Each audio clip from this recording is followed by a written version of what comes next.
Fala, jovens, beleza? Então, na aula de hoje, nós vamos falar um pouquinho sobre o lançamento horizontal. Lançamento horizontal, ele vai ser um lançamento em que o corpo ele vai ser lançado na horizontal com uma velocidade vetorial inicial. Essa velocidade, ela está no eixo X, certo? Vai ser um movimento como este aqui da imagem, em que nós temos uma posição inicial e esse objeto, conforme o tempo vai passando, ele vai ocupando novas posições. Como ele está sendo lançado no eixo X, perceba que ao mesmo tempo em que ele vai para frente, ele também vai caindo. Então, nós temos aqui uma trajetória que nós dizemos que ela é parabólica. Ele vai formar um arco parabólico. Nós vamos ter, então, um movimento que acontece em duas dimensões ao mesmo tempo. No eixo Y, nós vamos ter uma queda livre. Eixo Y, nós vamos ter um movimento que está indo aqui para baixo. E no eixo X, nós vamos ter um movimento que está indo para frente. Certo? Vamos olhar esse movimento de forma separada. Por que de forma separada? Porque nós temos um movimento que ele é composto por dois outros movimentos. Nós temos um movimento que acontece no eixo X. No eixo X, esse movimento, ele é um movimento uniforme. O que é um movimento uniforme? É um movimento com velocidade constante, ou seja, a velocidade inicial é igual à velocidade final, que é igual à velocidade no meio. Então, a velocidade ela não está mudando, ela é constante, ela é igual em todo o trajeto. Nós já vimos que no movimento uniforme, a equação utilizada é a equação do Sauvet. Então, nós vamos continuar utilizando a equação do Sauvet, porém, aqui nós vamos trocar as variáveis. Como nós estamos falando de um movimento que está acontecendo no eixo X, nós vamos trocar a variável por x igual a x0 mais v0x. Perceba que eu coloquei aqui v0x vezes t. Quem é v0x? Vx é igual a v0x, que é igual à nossa velocidade inicial. Nós tínhamos um movimento parabólico em que ele tinha uma velocidade inicial aqui, porque senão ele não estaria sendo lançado para frente. Essa velocidade inicial, vetor, né? Ela é igual ao nosso Vx, que é igual ao nosso V0x. Então, essa velocidade, ela não está se alterando no eixo X. Porém, aqui no começo, nós não temos uma velocidade inicial no eixo Y. Mas, conforme o tempo está passando, como esse corpo ele sofre a ação da gravidade, ele está indo para baixo. Então, nós vamos ter velocidades no eixo Y. Em cada posição, nós vamos ter velocidade diferente no eixo Y. E no eixo X, movimento uniforme mantém a mesma velocidade. Então, vamos lá. Agora, analisando no eixo Y. No eixo Y, nós vamos ter um movimento uniformemente variado. O que seria um movimento uniformemente variado? É um movimento em que, com o passar do tempo, a velocidade está se alterando. No nosso caso, ele é um movimento acelerado, porque nós estamos considerando que a gravidade ela é positiva para baixo, então ela está puxando esse corpo. A cada segundo, ele vai sendo acelerado 10 metros por segundo. Então, o nosso movimento ele é variado, a velocidade está variando. Então, ela varia com o tempo. E as equações que nós temos no movimento variado era o Sauvetão, que nós já vimos, o Lavoisier e Torricelli. Então, aqui continua. Nós vamos utilizar as mesmas equações, porém, nós vamos trocar as variáveis. Como assim? O Sauvetão, nós vamos chamar, no lugar do S, vou colocar o Y. Y0 mais V0Y vezes T mais GT quadrado sobre 2. Porém, eu falei que a velocidade inicial no eixo y, ela é 0. Então, aqui, esse termo acaba sendo eliminado, porque V0 é 0, 0 vezes t vai dar 0. Então, a nossa equação, ela passa a ter esta cara aqui. Y é igual a y0 mais gt² sobre 2. Quem é y? Posição final. Y0, posição inicial. G, gravidade, aceleração da gravidade. E o t, o tempo. Outra equação que nós temos é a do vovô Ateu, só que nós estamos falando do eixo y, então nós vamos chamar de VY. VY é igual a V0y mais G vezes T. De novo, esse termo aqui é 0. Então, a nossa equação vai ficar VY igual a G vezes T. Resumindo, então.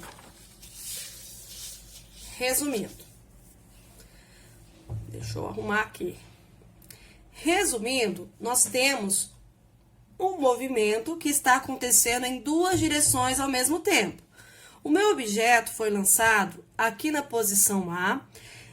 Nesta direção, no eixo X, nós temos a velocidade inicial, que seria, então, a nossa velocidade inicial X, que seria o nosso Vx. Conforme o tempo vai passando, ela vai adquirindo uma velocidade no eixo Y. Então, ó, no ponto B, nós já temos uma V0, ó, mantém igual porque é a mesma velocidade. Em X, nós vamos ter sempre a mesma velocidade.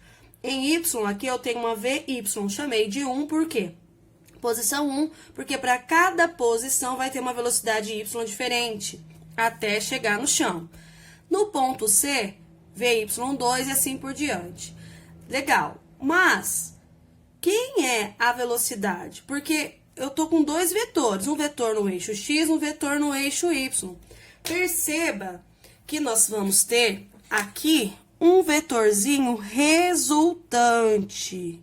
O que é um vetor resultante? É a soma dos dois vetores. Quem é esse vetor? Esse aqui é o meu V. Ele é a minha velocidade. Ele é a soma da velocidade V. Deixa eu arrumar. É a soma da velocidade no eixo X mais a velocidade no eixo Y. Legal. Então, aqui também vai ter um vetor resultante? Aqui também tem um vetor resultante, ó, que é a soma dos dois. E aqui também um vetor resultante, que seria o nosso V resultante, o V resultante, que é a velocidade que o corpo está. Então, V0 é Vx igual a V0x e a nossa velocidade resultante aqui. Ela vai ser a soma dos dois vetores.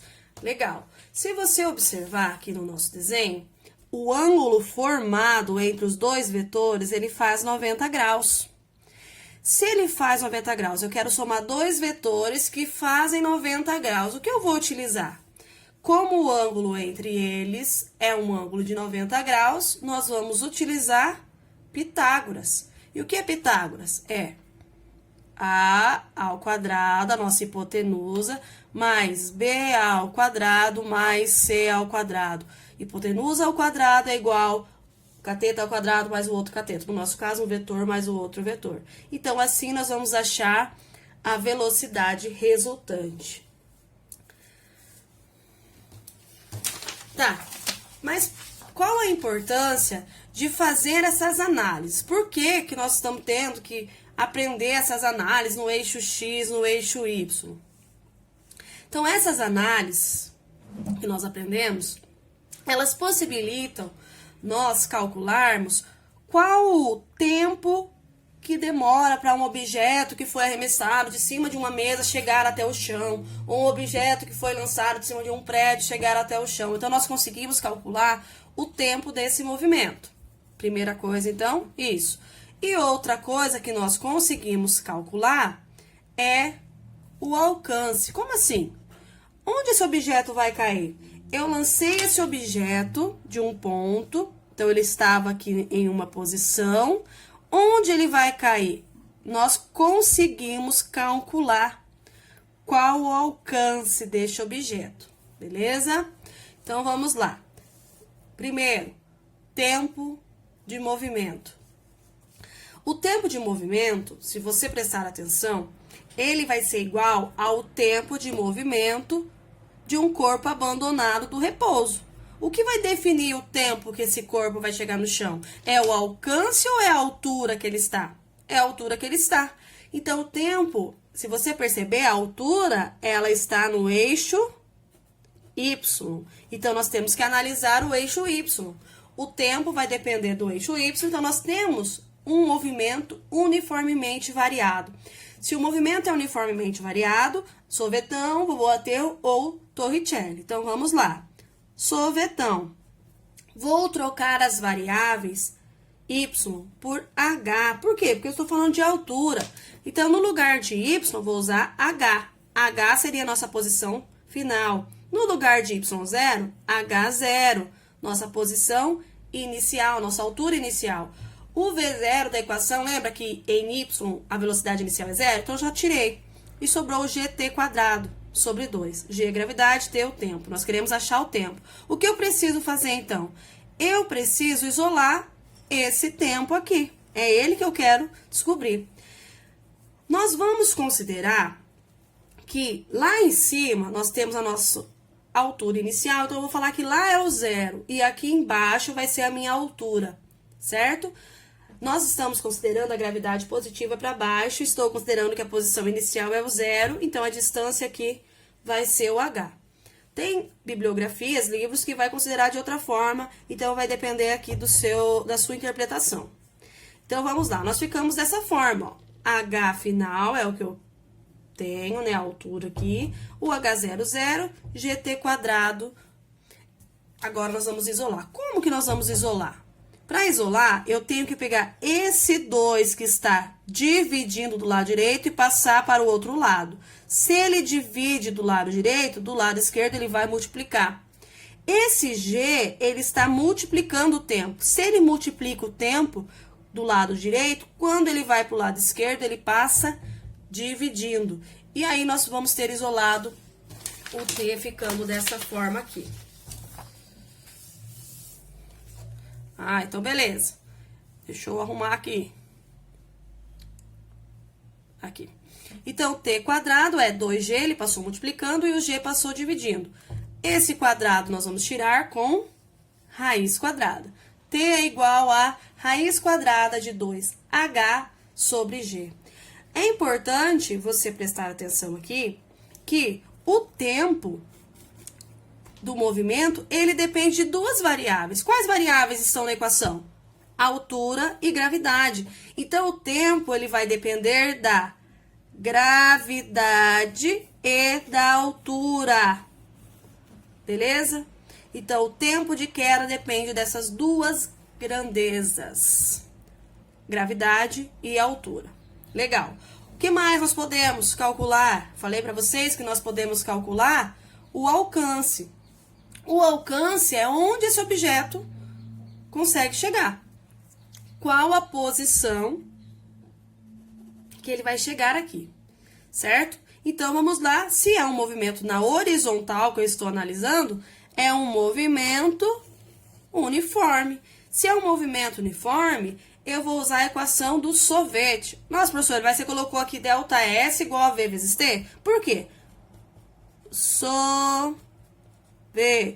Você percebe que se eu passar esse S0 para a esquerda, eu vou ter um S menos S0 igual a V vezes T. Quem é S menos S0? É um ΔS. Então, tá aqui. Agora, o que vai mudar?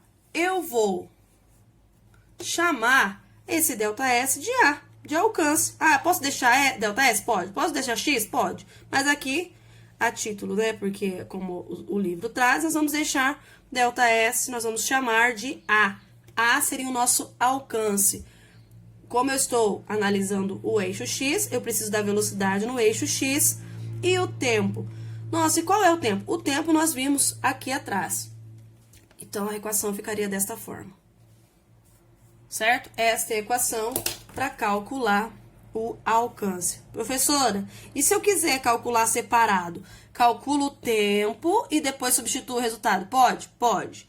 Então, normalmente o exercício vai falar para você, na letra A, calcule o tempo de queda, na letra B, calcule o alcance. Se ele não pedir separado, pode fazer tudo junto, senão você vai fazendo passo a passo. Agora, nós vamos resolver um exercício, um exemplo, né, sobre este assunto. O exemplo fala o seguinte: um objeto é lançado, deixa eu pôr mais palavras, de uma mesa de 1 metro de altura com velocidade inicial de 1,2 metros por segundo. Considere a gravidade igual a 10 metros por segundo e expresse a resistência do ar. Antes de qualquer coisa, vamos entender a situação aqui. Vamos entender o que está acontecendo. Então, deixa eu subir aqui. Eu tenho uma mesa. Ele falou que o objeto, estava aqui, foi lançado, olha, foi lançado para frente, com uma velocidade inicial de 1,2 metros por segundo. Beleza. Se ele foi lançado, aqui ele não vai mais ter o apoio. Então, ele começa a partir daqui a agir como um movimento em queda livre. Porque ao mesmo tempo que ele vai indo para frente, a velocidade no eixo X não vai mudar, né? Ele está em queda. Então, nós vamos ter aqui um V, Y1 e assim por diante. Então, esse objeto, ele vai estar fazendo uma trajetória parabólica e nós temos um movimento que acontece no eixo X. Então, em X, nós vamos ter um movimento uniforme e em Y, nós vamos ter um movimento uniformemente variado. Beleza? Então, é isso que nós temos. E ele falou que a altura dessa mesa é 1 metro e é para nós usarmos a gravidade como 10 metros por segundo. Letra A. Calcule o tempo de queda. Tempo de queda, eu quero o tempo de queda. Ah, posso usar a equação pronta que a senhora passou? Pode. Mas é importante você saber chegar naquela equação, porque em um vestibular ou em uma prova, a equação dada vai ser a equação do sorvetão, certo? Então, vamos lá. Qual o tempo de queda? H é igual a H0 mais GT quadrado sobre 2. Vamos considerar que o H0 é o que está aqui em cima, é 0, posição inicial é 0, então o nosso H vai ser 1. Então, vamos substituir aqui. Ficou 1 igual a 0 mais gravidade para usar como 10. T quadrado sobre 2, certo? 10 dividido por 2 vai dar 5, eu já vou isolar. Então, nós vamos ficar com T igual a raiz. Esse 2 vem pra cá multiplicando. 2 não, desculpa. Aqui ficou 5. Então, 5 vezes T, o 5 vai pra lá dividindo. Então, vai ficar 1 sobre 5. E quanto que é 1 sobre 5? 1 sobre 5 é raiz de 0,2. Nossa, e agora? Como que eu vou fazer raiz de 0,2? Lembra? Vou fazer aqui no cantinho. Que 0,2 é o mesmo que 20 sobre 100. 0,2 é o mesmo que 20 sobre 100. Então, eu posso trocar aqui por raiz de 20 sobre 100. E nós sabemos que raiz de 20 sobre 100 pode ser escrito como raiz de 20 sobre raiz de 100. Raiz de 100, nós sabemos que é 10. Agora, nós precisamos achar a raiz de 20. Vamos fatorar. 20 dá por 2, que é 10, por 2, que é 5, por 5, que dá 1. Então, aqui nós vamos ter que T é igual a 2, raiz de 5 sobre raiz de 100 é 10.